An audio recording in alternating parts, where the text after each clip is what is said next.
सिद्धार्थ नगर का काला नमक माने एक खेती नहीं है, ये मोती है। अगर समझे लोग तो समझे, ना समझे तो कोई बात नहीं है, ये मोती है। अब यहाँ ये पता चला काला नमक, हमने तो काला नमक सिर्फ वो चाटने वाला काला नमक देखा था। तो हम इस इलाके में आए हैं।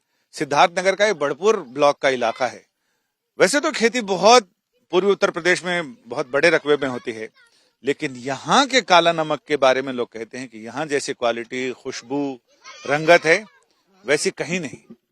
तो हम इसके लिए यहाँ तक पहुंचे।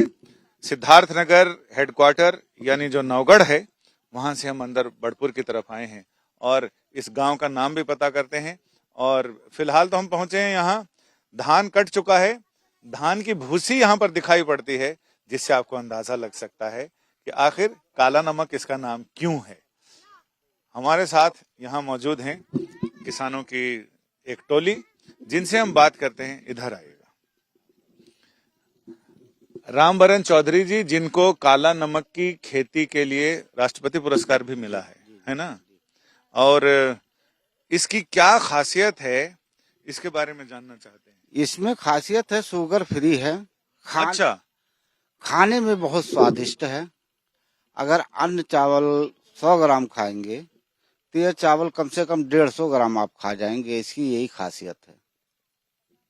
तो इसके बारे में लोग कहते हैं कि भगवान बुद्ध से इसका इतिहास शुरू होता है। उससे हाँ, भगवान बुद्ध जब यहाँ से कहीं जाने लगे तो लोगों के कुछ प्रसाद के रूप में यही धान दिया था। आज उसी का ये निशानी है हमारे पास। अच्छा, भगवान बुद्ध से उन्होंने चावल दिए, धान दिए थे कि अच्छा। ये किसानों को दिए कि ये लगाइए, ये बहुत बढ़िया किस्म की वैरायटी है। उसने बताया तो किसानों ने लगाया। इसका खुशबू, इसका मिठास, इसका मुलायमपना, ऐसे तमाम इसमें गुण भरे हुए हैं। पहले तो लोग जाने अनजाने में इसकी खेती करते थे। अब वन डिस्ट्रिक्ट वन प्रोडक्ट के तहत सिद्धार्थ नगर की पहचान ये काला नमक हो गया। सिद्धार्थ नगर का काला नमक माने एक खेती नहीं है, ये मोती है। अगर समझे लोग तो समझे, ना समझे तो कोई बात नहीं है, ये मोती है। आज हमारा चावल 15,000 रुपया कुंटल में बिक चुका है। हमको किसी को ये देना नहीं है कि भैया अरे हमारे। अच्छा, ये बताइए, इसकी खेती करने में और एक सांभा चावल भी आता है जी, तो और बाकी और किस्म है, तो उन दोनों की खेती में कितना अंतर है या एक जैसी होती है? नहीं, खेती में इसमें लागत कम है, पैदा काला नमक में कम है। इसे खाद उतना लगता नहीं है, थोड़ा सा कीटनाशक है या थोड़ा समय लेता है, पानी का थोड़ा दिक्कत होती है। पानी इसको ज्यादा चाहिए क्यों ये साभा के मतलब 20 से 25 दिन लेट होता है। अच्छा, ये देर से होता है और देर से कटता है। तो इसमें गेहूं की खेती थोड़ा घाटे में हो जाती है। अच्छा, गेहूं का घाटा देता है, लेकिन उसको मेकअप कर देता है। मेकअप नहीं, उसका साभा 2 फसल, गेहूं 2 फसल, काला नमक अगर शुद्ध से लग गया तो केवल 1 फसल। अच्छा, 1 फसल क्यों 2 फसल पे भारी पड़ता है? आमदनी सही देता है? बहुत बेहतरीन आमदनी। ये आमदनी ऐसा नहीं, दुगना नहीं, ये 3 गुनी की बात होती है। ये सारे लोग इधर के किसान हैं जो अब आप लोग भी करना शुरू किए हैं काला नमक? हाँ, खेती है। पहले करते थे, अब अभी शुरू किए? दादन बाबन से चलाया हुआ था थोड़ा बहुत, बकरे अब ज्यादा होए लाग जकरे। अच्छा, ये चुनाव में बताइए, काला नमक पे तो बतावेंगे, चुनाव में क्या स्थिति है, किसके हवा चल रहा है यहाँ? अब यहाँ तो अब तो मोदी जी का चल रहा है।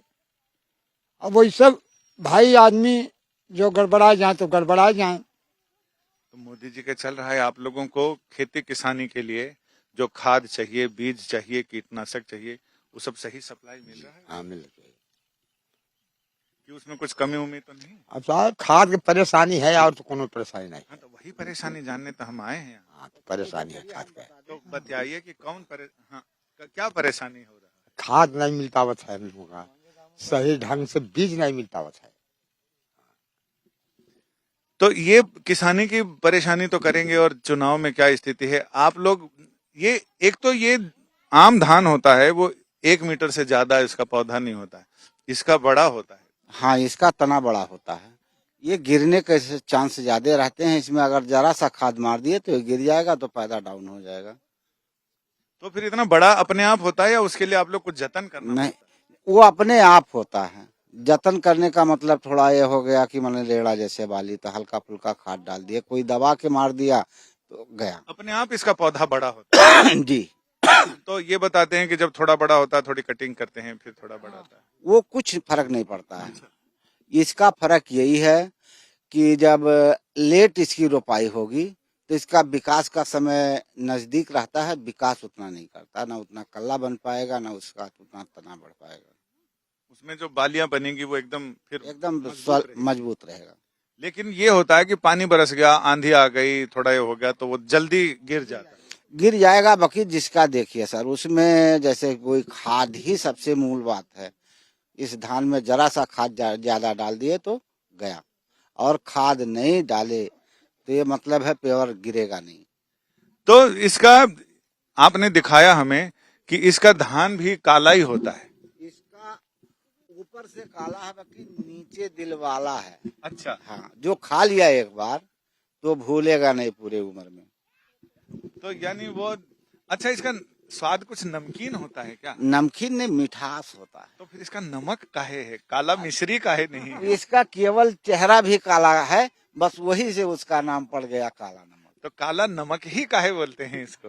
काला मिश्री या कुछ और काला कस्तूरी कर अब तो ये भगवान बुद्ध ने दिया था, उसी समय वो शोध किए होते कि इस पे इतनी आपत्ति होगी तो उसका नाम चेंज कर दिए हमको होते। लगा कि कहीं नमकीन वमकीन तो नहीं नहीं नहीं, नमकीन नहीं है, मिठास है।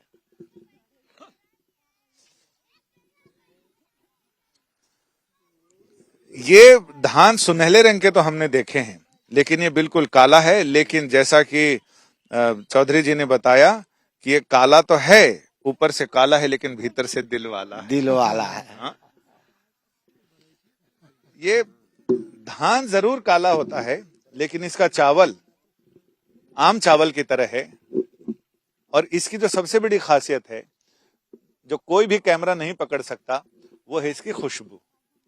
अब देखने के बाद आपको खुशबू का अंदाजा नहीं लगेगा, वो तभी लगेगा जब इसको आप नाक के पास ले जाएं, या फिर नाक के पास नहीं ले जाना है तो घर में पकाना है। तो घर में आप पकाएंगे तो आसपास के 7-8 घरों तक इसकी खुशबू पहुंच जाएगी, और ये चुगली बता देगी कि उनके घर में काला नमक पक रहा है। नहीं नहीं, वो चुगली नहीं है, दूसरे घर वालों की जगा देगी। अच्छा।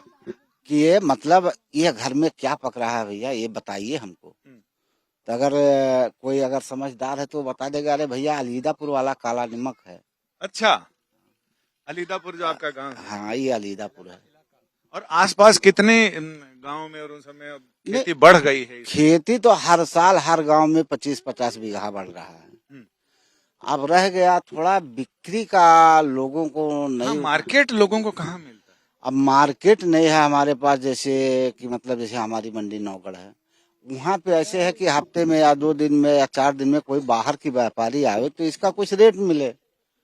अब सबके बस का बात नहीं है दिल्ली भेजना, मुंबई भेजना, या पंजाब भेजना, या बिहार भेजना। तो आप लोग क्या चाहते हैं कि इसमें क्या हो जाए कि किसान को उपजाने में तो आसानी है, उसको मार्केट तक पहुंचने में आसानी हो जाए, समिति बन जाए कि सरकार खरीद करके भेजे? सरकार क्या खरीद के भेजे तो और बेहतरीन होगा। सीधे सीधे वो मंडी में आप जाइए, बेचिए, और आपको उसकी उचित कीमत मिल जाए। अमूमन क्या होता है कि किसान को उतना ही मिलता है, बहुत कम, अब बाहर बिकता है बहुत ज्यादा। अब देखिए हमारा ही चावल जा रहा है सिंगापुर में, यहाँ तो मतलब लोकल मार्केट में 150 रुपया है, बाकी सिंगापुर ले जाके इसको 900-1100 में बेच रहे हैं। किसान को क्या देते हैं, 6000-6500 रुपया कुंटल धान।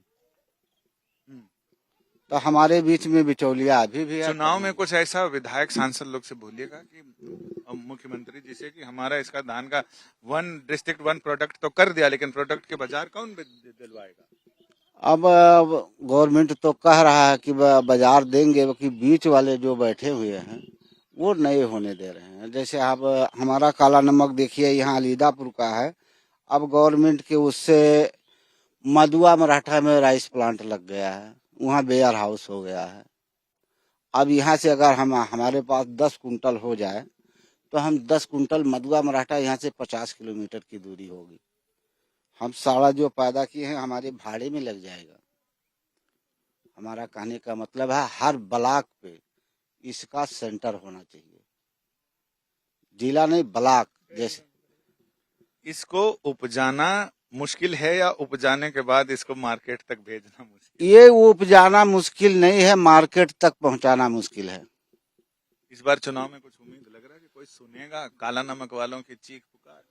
अब यह योगी जी थोड़ा सुने हैं, हो सकता है कि कोई दूसरा भी इसका नकल करे तो हो सकता है किसान खुशहाल हो जाए। आप लोग को ये डर भी लगता है कि कहीं बाहर के और लोग करने लग जाएं तो फिर आप लोगों का मोनोपोली? नहीं, अभी तो हम कल परसों दिल्ली में बेच दिया है, नोएडा में। बाकी हम उनसे साफ साफ बता दिया है, जो हमारा यहाँ का चावल या धान गया, जो सेंट यहाँ मिल जाएगा, जो मिठास मिल जाएगा, वो आपके यहाँ नहीं मिलेगा। एक तिवारी जी हैं, उनको अभी परसों भेजा हूँ। काला नमक यहाँ की मोनोपोली भी है, और मोनोपोली इसलिए कि कुदरत ने इस पूरे इलाके को नवाजा है कि यहाँ की मिट्टी, पानी और हवा में असर है, जिसकी वजह से काला नमक में रंगत भी आती है, खुशबू भी आती है, स्वाद भी आता है, लज्जत भी आती है। बाहर के लोग लाख कर लें, यहाँ के लोग निश्चिंत हैं कि जैसन काला नमक हमार है वैसन दुनिया में कहीं ना हो सका। बस जरूरत है, इनकी गुहार यही है कि ऊपर तक पहुंचे कि काला नमक पैदा करना मुश्किल नहीं है, बस इसको मंडी तक पहुंचाना और लोगों तक पहुंचाना और सही कीमत मिल जाना, ये मुश्किल है।